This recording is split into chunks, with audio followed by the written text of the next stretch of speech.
that's Nick. And that's Joseph. And today we're here to review Bill and Ted Face the Music, directed by Dean Parisot, and which will be in theaters and streaming August 28th, 2020, courtesy of Orion Pictures. The first one was 89, and the second one was 91. And I remember watching those films. Bill and Ted's Bogus Journey and Bill and Ted's Excellent Adventure. Excellent Adventure. So, I think before we go any further, if you are huge fans of either of those films, then you should just watch this one. Yeah. Just watch the new one, because it was made to capitalize on your nostalgia. Although, who's that audience? Because they'd be older than I am. And I'm pretty, like... I mean, I thought the shit was boring, so I can't imagine someone older than me thinking this movie was fun. But anyway... I think if you like... Because the first two films are silly. Like... They're just silly. But at that time, we'll get into it. Let's just tell the story. Okay. You can go ahead. Bill and Ted were told that they had to write a song that would unite humanity, and they still haven't. And the great leader from the future, who was once George Carlin, who's of course dead now, is replaced by Holland Taylor, and her daughter, Kristen Shaw, Kelly, come to fetch them and say, hey, you have until... There's 77 minutes, the remaining running time of this film, to create this song. And so then they go off into a spasm of time travel where they try to visit their future selves to steal what must have been the song, because they would become famous rock musicians and bring it back and save humanity. Which is similar to the other films. The twist is, in this film, they have daughters and wives. And the reason Bill and Ted were never able to create the song is because it wasn't meant for them to write and create the song. It was for their daughters to do it. Yeah. So the daughters, you know, Bill and Ted, their wives, and the daughters, each duo separately, are traveling through time, trying to find each other. The daughters are trying to find like notable musical influences. So we have like Mozart, Louis Armstrong, Ling Lun, who's the black man? Jimi Hendrix. Jimi Hendrix. Some other people I don't know. And Kid Cudi. And Kid Cudi. So they curate that group. Whose name I feel like I mispronounced his name in one review. So yeah, that's it. They're able to do it. The end is them performing said song, which you commented sounded like... This song already exists. It was done by Arcade Fire.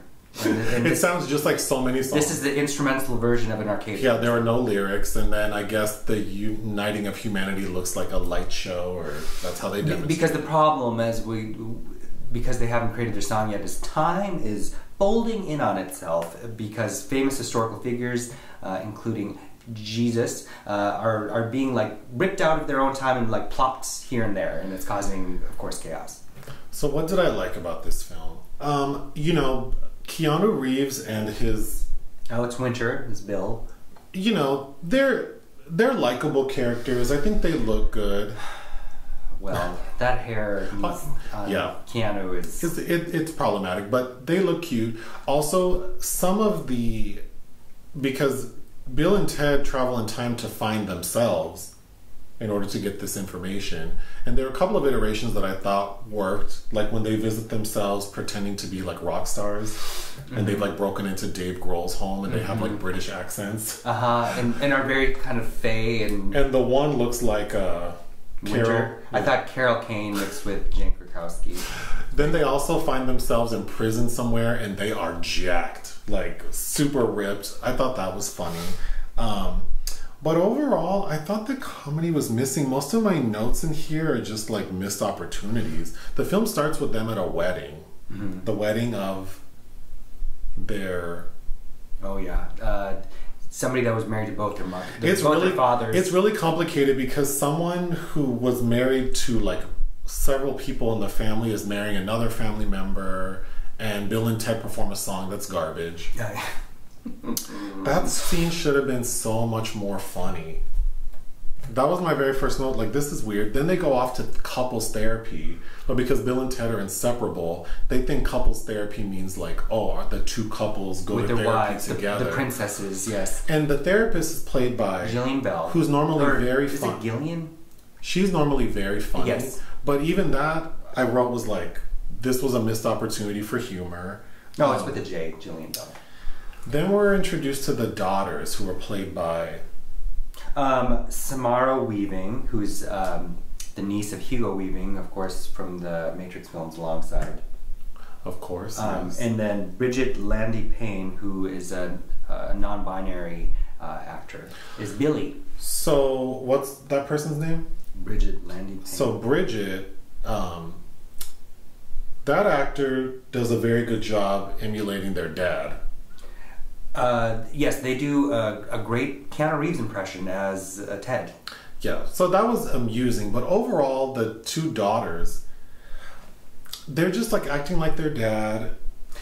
It just, I don't know. It didn't really work for me either. I thought Weaving was beautiful, but she doesn't... I found her more distracting than anything. So the great leader from the future, Holland Taylor, she realizes that Bill and Ted ain't gonna do shit, so she creates a killer robot to go and find them throughout time to kill them, because they're just gonna mess everything up. She can't trust them. The killer robot is amusing because it seems to be more sentient than it should be, and it feels bad because the robot kills like two groups of people mistakenly. Well, it doesn't kill them; it sends them to hell. It sends them to hell. So the robot feels bad for doing that, so it doesn't want to kill Bill and Ted. That was amusing, but still not. Again, death.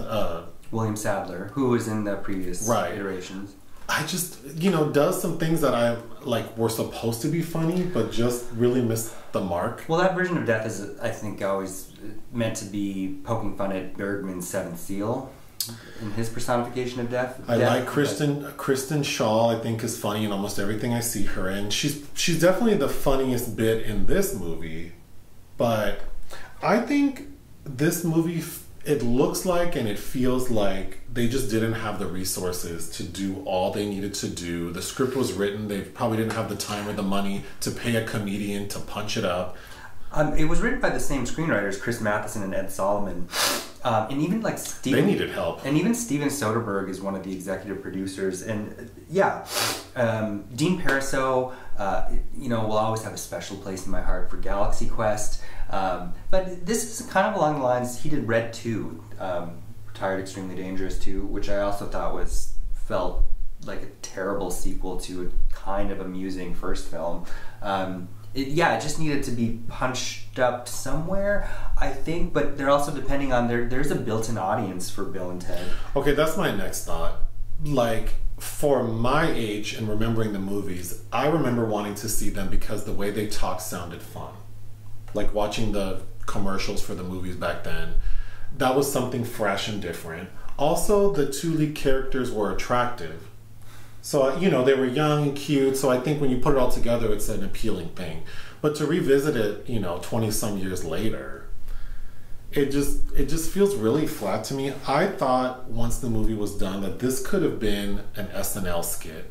If Keanu hosted SNL, he could have brought his cohort back, and they could have done a little 3-minute skit about Bill and Ted, and that would have been sufficient. Because this movie is just... And they could have been the musical guests. Yeah, and then Bill and Ted could have been the musical guests, and that would have been an appropriate, sort of reunion.